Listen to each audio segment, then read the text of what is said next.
სოფელი აღკორფი მარნეულის მუნიციპალიტეტში შემავალი სოფლებიდან ერთ-ერთ უძველეს ადგილად ითვლება.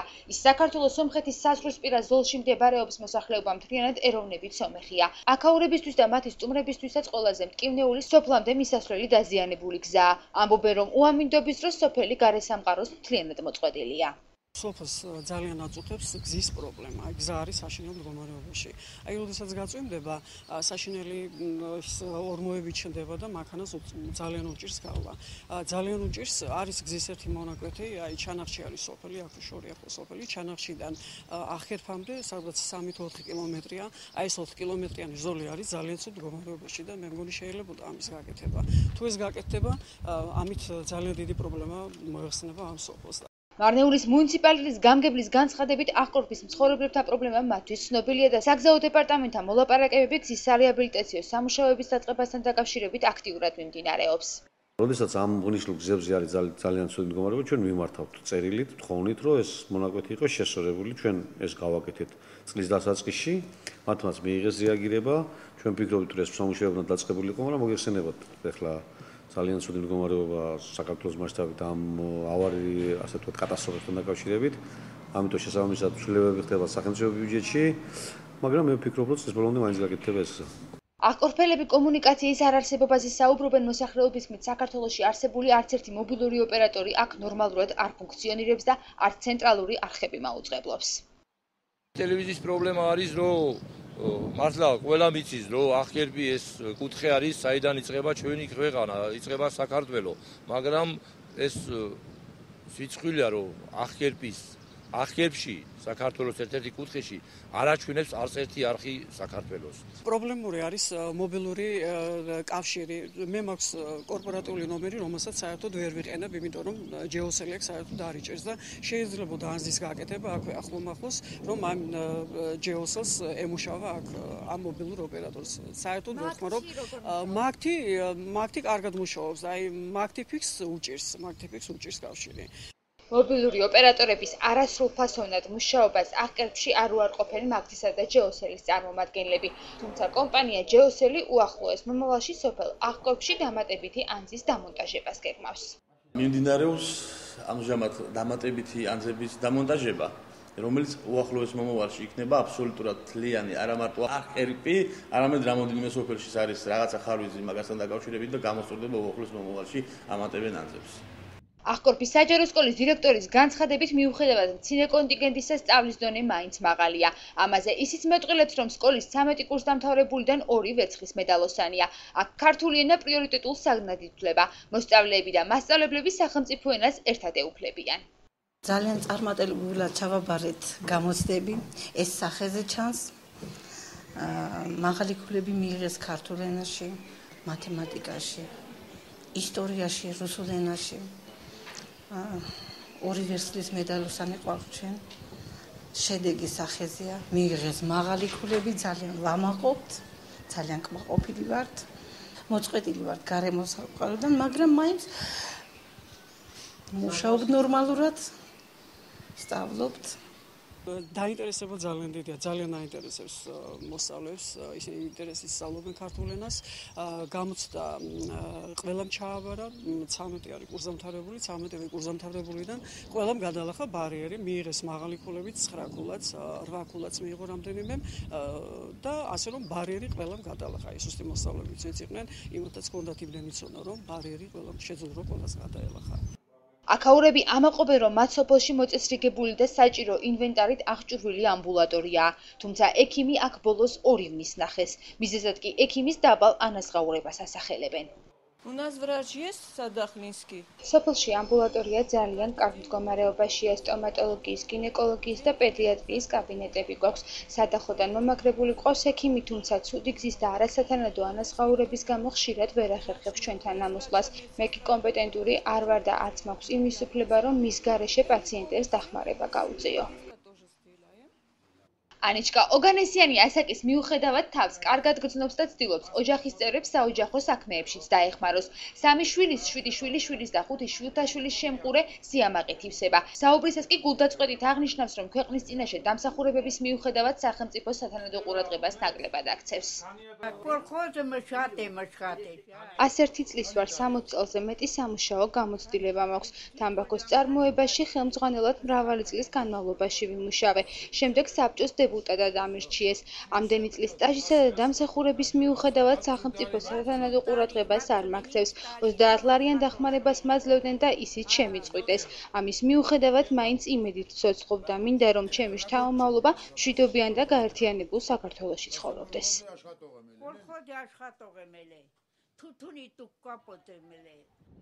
სოციალური დახმარების სააგენტოში კონკრეტულ საკითხზე კომენტარზე უარი განაცხადეს, თუმცა წარმოადგინეს დოკუმენტი, რომლის საფუძველზეც 101 წლის მოხუც 30 ლარიანი დახმარება შეუწყდა.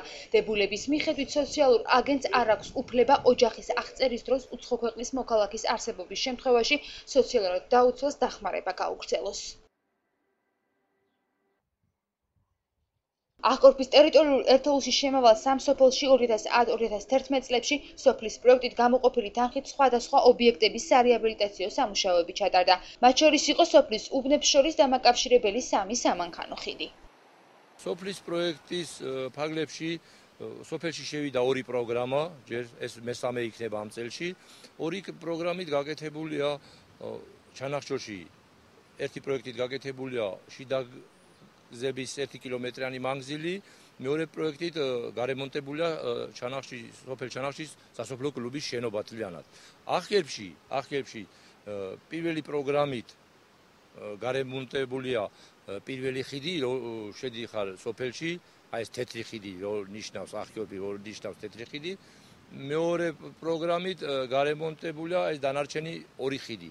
სოფელში არის 3 ხიდი, რომელიც არსებობს მოძრაობა, მანქანებით დადიან, ფეხით დადიან მოსახლეობა.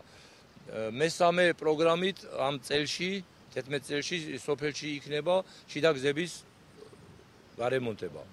მაგრამ პრობლემა ეს არის, რომ შიდა გზამდე მანქანა უნდა მოვიდეს. ბაზრობა შორს არის, ბაზარი არ არსებობს, ვაჭრობა არ არის. აი მანქანები დადიან, სხვა სოფლებიდან დადიან, აი პროდუქტებზე დადიან მოსახლეობა ესე ცხოვრობს. სოფელი, რომელიც საზღვარზე მდებარეობს, უმუშევრობის და არასათანადო პირობების გამო ნელ-ნელა იცლება, თუმცა აქაურები მომავლის იმედით ძირძველი ფესვების შენარჩუნებას მაინც ცდილობენ.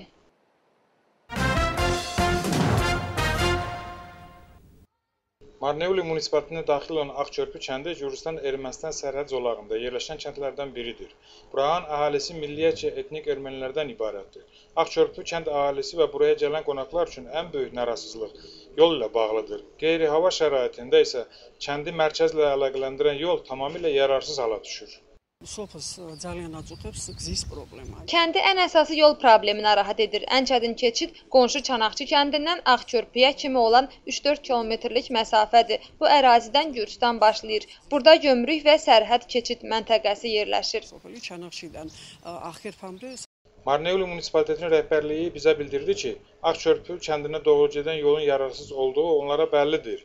Bununla bağlı olaraq Gürcistan Yol Departamenti ilə Ağçörpü yolunun bərpası haqqında fəal danışıqlar gedir. Ümumiyyətlə belə miqyaslı yolların xarablığı haqqında biz müvafiq qurumlara müraciət edirik. Ağçörpü yoluna gəldikdə isə bu ilin əvvəlində biz Yol Departamentinə məktub yazıb yolun vəziyyəti haqqında onlara bildirdik. Əvəzində Yol Departamentindən biz müvafiq cavab aldıq və yolun yaxın zamanda bərpası işləri başlanacağı haqqında məlumat verdilər. Lakin bildiyiniz kimi Gürcistanın mərkəzi yollarında baş verən uçqunlar nəticəsində bu işə və büdcədə bir sıra dəyişikliklər verildi. Mən əminəm ki, bu ilin sonuna qədər Ağçörpü yolu bərpa olunacaqdır. Ağçörpü kəndində kommunikasiya vasitələrindən istifadə etmək mümkün deyil. Əhalinin bildirdiyi kimi Gürcistanda fəaliyyət göstərən mobil operatorla əlaqə yaratmaq imkanı burada yoxdur. Həm də burada mərkəzi televiziya kanalları da fəaliyyət göstərmir. Televiziya verilişlərinin qəbulunda bizdə problemlər var. Kənd sərhəd zolağında yerləşsə də burada televiziya dalğaları qəbul olunmur. nə birinci kanal, nə Rustav 2, nə də İmedi yoxdur. Əhalimiz öz dövləti haqqında məlumatı başqa dövlətin televiziyaları vasitəsilə alır. Centraluri televiziyası პირველი არხი არა ჩვენებს. პრობლემური არის მობილური. Bildirmək istəyirəm ki, burada mobil telefonların işlənməsi böyük problemdir. Geosel burada fəaliyyət göstərmir. Magtifix də çətin işləyir. Məsələn, mənim korporativ nömrəm var, ancaq ondan istifadə edə bilmirəm. Mobil operatorların burada zəif işləməsini həm Magticom, həm də Geosel nümayəndələri inkar etmirlər. Geosel şirkəti burada yaxın vaxtlarda qəbul edici antenanın quraşdırılmasını da planlaşdırır. Mobil telefonların əlaqələrinin zəifliyi haqqında bizim məlumatımız vardır və bununla bağlı olaraq əlavə qəbul edici antenaların montajı gedir. Yalnız Ağçörpüdə deyil, eləcə də ərazinin digər kəndlərində bu problem yaxın gələcəkdə aradan qaldırılacaq. Ağçörpü Açıq Məktəbinin direktoru qeyd edir ki, baxmayaraq şagird kontingenti bizdə azdır, burada təhsil yüksək və normal səviyyədə qurulmuşdur. Bunun buraxılış imtahanlarının nəticəsi və məktəbdə 2 gümüş medala namizədin olması təsdiqləyir. Dövlətin öyrənilməsinə üstünlük verilir. Bunu şagirdlərlə birlikdə müəllimlər də mənimsəyirlər. Bu tədris ilində buraxılış sinifində 13 şagirdimiz var idi. Atestat imtahanlarının hamısını müvəffəqiyyətlə verdilər. Hətta 2 məzunumuz gümüş medala namizəddirlər. Gürcü dili, riyaziyyat, tarix, rus dilindən yüksək xal toplamışdılar. Bir abituriyentimiz də var, o da Cavaxişvili adından Universitetin Filologiya Fakültəsində təhsilini davam etdirmək istəyir. Ağçörpü məktəbində 141 şagird təhsil alır ki, onlardan 16-sı Ermənistan vətəndaşıdır. Burada 19 müəllim də çalışır. Baxmayaraq ki, rayon mərkəzindən uzaqda yerləşir, dövlət dilinin öyrənilməsinə burada xüsusi diqqət verilir. Şagirdlər tərəfindən dövlət dilinin öyrənilməsinə böyük maraq var. İmtahanları məzunlarımızdan 13-ü də müvəffəqiyyətlə verdilər və onlar yüksək xal topladılar. Onlar hətta 8 və 9 bal toplaya bildilər. Ağçörpü kənd əhalisi ürək dolusu ilə bildirirlər ki, burada olan tibb məntəqəsi lazımi ləvazimatla təchiz olunmuş və hər cür müalicə üçün burada imkan və şərait vardır. Təəssüf ki, iyun ayının 2-sindən burada həkim üzü görməyiblər. Bunun isə maaşın aşağı olması ilə izah edirlər. Kənddə normal və müasir tələblərə uyğun tibb məntəqəmiz var. Burada stomatologiya, pediatr, ginekologiya otaqlarımız var. Buraya sadaxildən həkim təyin olunub, ancaq maaşı azdır. Yollar sıradan çıxıb deyə buraya heç kim gəlib müraciət etmir. İlkin tibbi yardım üçün və hətta peyvənd vurdurmağa hər cür imkanımız var. Ancaq bu işdə mən səlahiyyətli deyiləm. Aniçka Oğannisyan yaşının çox olmasına baxmayaraq hərəkətində sərbəst və fikirləri aydındır. Onun 3 ovladı, 7 nəvəsi və 5 nəticəsi vardır. O illər boyu ictimai faydalı əməklə məşğul olmuş və 50 ildən çox əmək stajı vardır. Buna baxmayaraq yaşlı insanlara qarşı olan diqqətsizlikdən Aniçka Oğannisyan gilə-güzar edir. Mənim 101 yaşım var. 2 oğul və 1 qız anasıyam. Tək yaşayıram. 15 yaşında Stepanovatdan buraya ərə gəldim. 60 ildən çox iş stajım var. Əvvəl 30 ları yardım alırdım. Onu da kəsdilər. İstəyirəm mənim gələcək nəslim Gürcüstanda azad və sülh içində yaşasın. Sosial Yardım Agentliyində bu hal ilə bağlı müsahibə ala bilmədik. Amma Gürcüstan Əmək Səhiyyə və Sosial Müdafiə Nazirinin müvafiq əmrini təqdim etdilər. Bu sənədə əsasən 101 yaşlı qocanın 30 larlik yardım vəsaiti ona görə kəsilmişdir ki, Sosial Yardım Agenti ailə üzvlərinin siyahıya aldığı zaman ailə üzvlərindən başqa dövlətin vətəndaşı olduğunu qeyd edib yardımı kəsə bilər. Ağçörpü ərazi vahidinə daxil olan kəndlərdə 2010-cu ildə kənd layihəsinə əsasən bir sıra abadlaşdırma işləri görülmüşdür. O cümlədən kəndi birləşdirən 3 körpü təmir olunmuşdur və avtomobil hərəkəti üçün burada şərait yaradılmışdır. Soplis proyektis Paqlepşi Ağçörpü ərazi vahidliyinə 3 kənd daxildir. Ulyanovka, Çanaqçı və Ağçörpü. Vaxtilə Yunanların yaşadığı Ulyanovka tamamən boşalıb. Digər 2 kənddə 300 ailə və təsərrüfat var. Ağçörpünün 230 ailəsi təsərrüfatı və 800-ə yaxın əhalisi var. Kənd layihəsi proqramına əsasən ötən illərdə Çanaqçıda kəndin daxili yolları və klub təmir olundu. Burada avtomobillərin normal keçidi təmin olunub. Bir neçə il bundan əvvəl Sadaxlıdan bizə doğru gələn yol hissə hissə təmir olunmuşdu. İndi bu yolun 5 kilometr məsafəsi tamamilə bərbad haldadır. Əminəm ki, yuxarı qurumlar bizim müraciətimizi eşidəcəklər. Bu yol bizi qonşu dövlət ilə əlaqələndirən yoldur. Sərhəd boyu yerləşən bu kənd bir sıra səbəblər üzərindən getdikcə boşalır. Amma bəzi ailələr isə yaxşı gələcəyin ümidi ilə burada qalıb ata-baba yurdlarında yaşamaq fikrindədirlər.